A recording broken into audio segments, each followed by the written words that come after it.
بسم الله الرحمن الرحيم كلانتي وعنا ونكسن داوديال سو دواada waxaan idin soo gudbin doonaa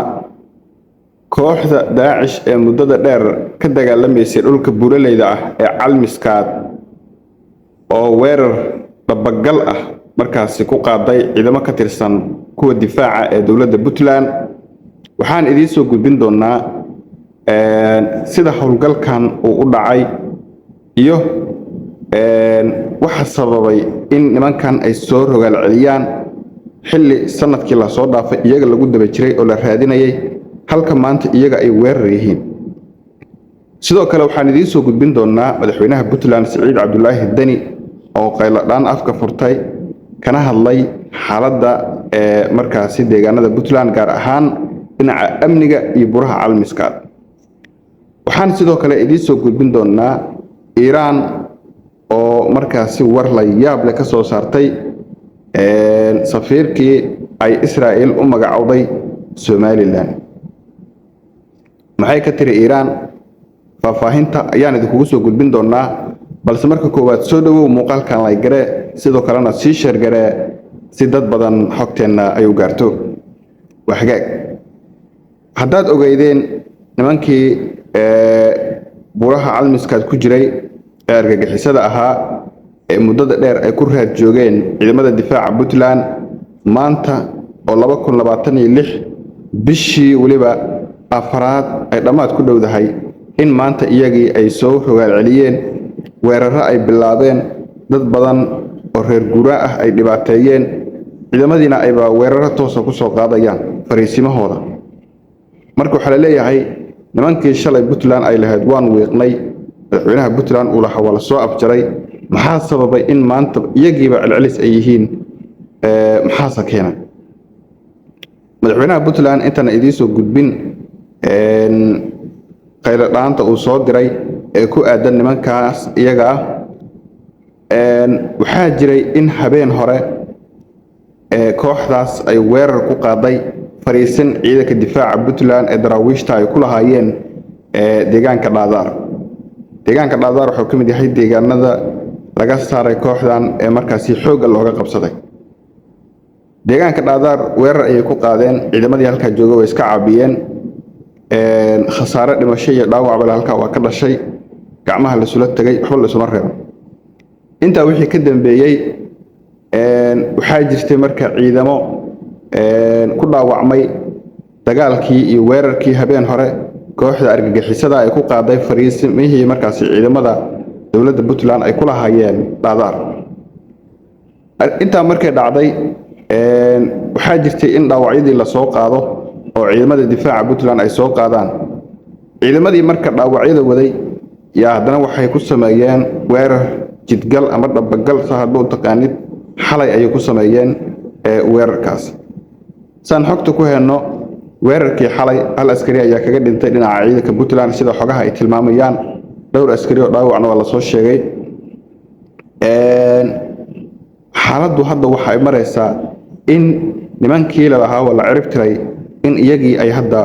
weerar ay yihiin dhaliishaas waxaa loo jeedinayaa hadda oo dhabarka laga saarayaa Siciid Cabdullaahi Dani oo leeyahay war nimankan shalay howlgal ayaa ku socday ciidamadii difaaca Puntland meel fiican ay howlgalka marinayeen maxaa hakiyay sababtoo dhowr su'aal baa la isweydiiyay oo ahayd nimankan hoggaankoodii ma la soo qabtay ma la dilay waa maya waxa la soo qabanayay waxay ahaayeen askar caadi ah iyo u badnaay laakiin raggii hawshan daaha gadaashiisa ka maamulayay oo Cabdiqaadir Muumin uu ku jiro rag fara badan oo halka jooga ay kamid ahaayeen wali gacan laguma soo dhigin lamana dilin arintaas marka waxaa jiray tuhun weyn oo ahaa haddii nimankaas aan la dilin sidee marka Puntland ay ku dhihi kartaa howlgalkii waan soo afjarnay su'aalaha markaasi hareeyay ay qayb ka ahayd hadda marka dhaliilihii loo jeedinayay xukuumadda Puntland hadda waa ay soo ifbaxeen iyagii oo ficil ah sababtoo ah nimankii shalay la lahaa war lagama adkaan ciidamada difaacyada lagu hayo oo ciidamadii badankood difaacyada ay soo baneeyeen maanta iyagii ayaa celcelisa iyagii ayaa la leeyahay way dagaalamayaan marka Puntland hadda waxa markaasi la filayaa in howlgalkii ay dib u abaabusho maadaama nimankii ay soo abaabuleen deegaanadii laga qabsaday ay doonayaan inay iyaga dib u qabsadaan. marka waxa la leeyahay haddii ciidamadii fariisimaha soo baneeyay aan dib loogu celin shaqadooda arrinta halka arda ay taagan tahay way ka cuslaan doontaa yaa la leeyahay. marka Saciid Cabdullaahi Dani waa uu hadlay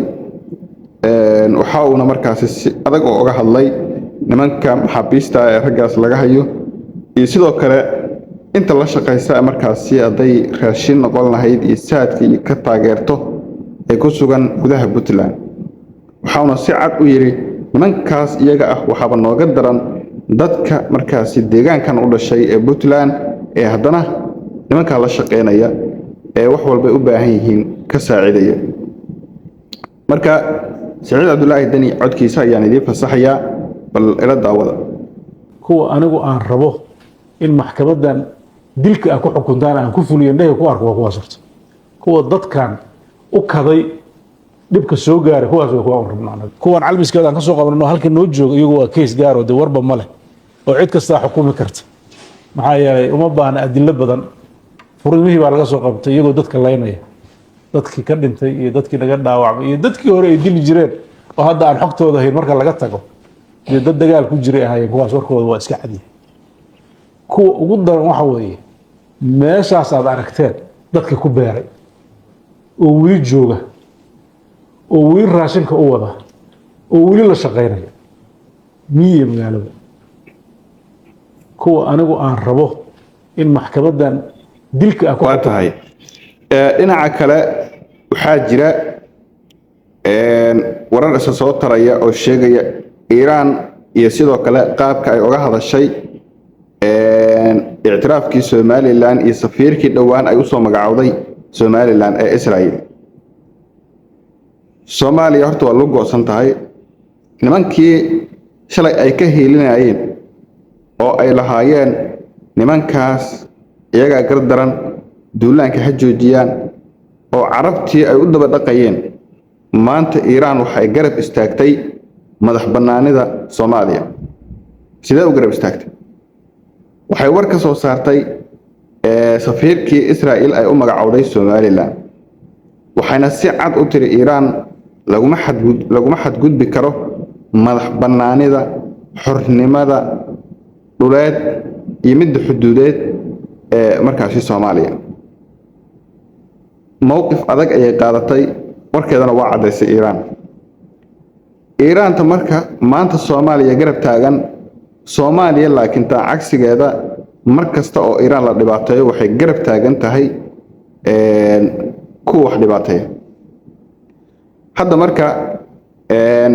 Soomaaliya waa dawladda federaalka Soomaaliya sidee dadka uga dhaadhicin kartaa marka ay noqoto Israel iyo Mareykan iyo inay iswajahaan inay iyada si cad ay u taageerto Israel. taa beddelkeeda Israel marka ay talaabo u qaadeen dhinaca Somaliland ay waraaqo aan waxba ka jirin ay u soo saaraan markasta oo leeyihiin Soomaaliya lagu soo xadgudbay madax banaanideeda kama yeeleen Israel laftirkeeda go'doominayna. war nimankan haddii dagaalka ay kugu soo qaadeen mid la mid ah aad ku qaadayso marka iyaga la dhibaateeyo hatta haddaad waxba ku darsan karin soo ina ka aamusto kulama qumana. sidee maanta niman adiga kula wardalkan madax banaanidiisa iyo xornimadiisa laguma xadgudbi karo sidee adiga maanta cadowga ee iyaga leeyihiin aad uga helin kartaa? waa arrin yaabkeeda leh. dawladda federaalka Soomaaliya aad ay u wareersantahay. war nimankan Iiraan shalay dad baa isugu tagay waxba looma reeban way isdifaaceen. maanta adiga ay ku garab taagayeen xornimadaada iyo madax banaanidaada ilaalinayaan ay leeyihiin dalkaas aan lagu xadgudbin. siyaasad baa kala haadaan oo Iiraan ha u diidaan inay saameyn ku yeelato halkan laakiin arrinta muhiimka waxay tahay inaad bareeri kartid oo waxa adiga rabitaankaaga aad cadeysan kartid. laakiin Israel markii aniga wax yeeshana waa meelaha badbooda ayaa waxa leeyahay wana lagu soo duulay wana lagu xadgudbay. maalin kadib haddii Israel wax la yeelana ayada la dareen ah oo la damqanaya waxa siyaasad ma ah meel lagaga dhaqman caalamka ma jirto. marka waa fashil iyo fadeexad weyn in iiraantii laga hiilinayo muddooyinkii u dambeeyey oo dhan oo soomaaliya ay si cad u garab taagnayd xulafadii maraykanka iyo sidoo kale israa'iil iyo maryaweynta carabta in maanta iyagii soomaaliya ay garab taagan yihiin oo madax bannaanideeda iyo xornimadeeda ay ka shaqaynayaan haddaad nala soo gaartay dhammaadka muuqaalkan aragtidaada qaybta hoose faallada noogu reeb sidoo kalena muuqaalkan like gara sina share gara